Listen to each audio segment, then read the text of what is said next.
Okay, so for this problem, we want to, before we start, is to get the absolute value by itself. Before we can split this into two situations, we need to get the absolute value all by itself. So to do that, I'm going to start with getting rid of this 23 by subtracting 23 on both sides.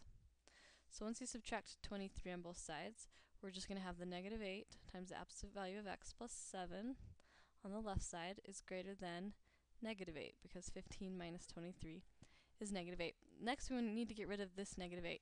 And since it's being multiplied by the x plus 7 inside the absolute value, this is being multiplied, we need to do the opposite of multiply, which is to divide by negative 8.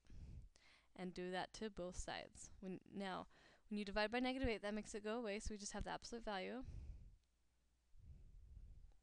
of x plus 7 is going to be, this turns into 1 here, because negative 8 divided by itself is 1. Well, because we divided by a negative, we need to flip the direction of this sign here.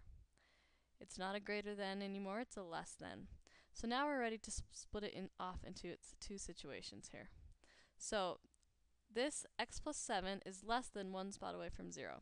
So we're going to set it up in the two situations. Either x plus 7 is less than 1, or the x plus 7 is greater than negative 1.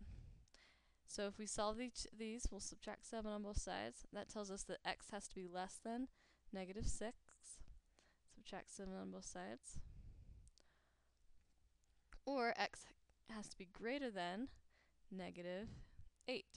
So up here, we're going to put the negative 8 right here, and the negative 6 right here. Then it tells us to choose the graph for the solution set. So if it's got to be greater than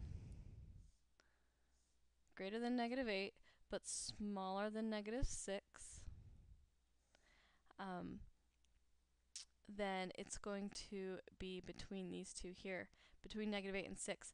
But then we need to look and make sure that we have the correct brackets. So since this does not have an equal to sign underneath either of them, they need to be rounded brackets. So it looks like our answer would be option C.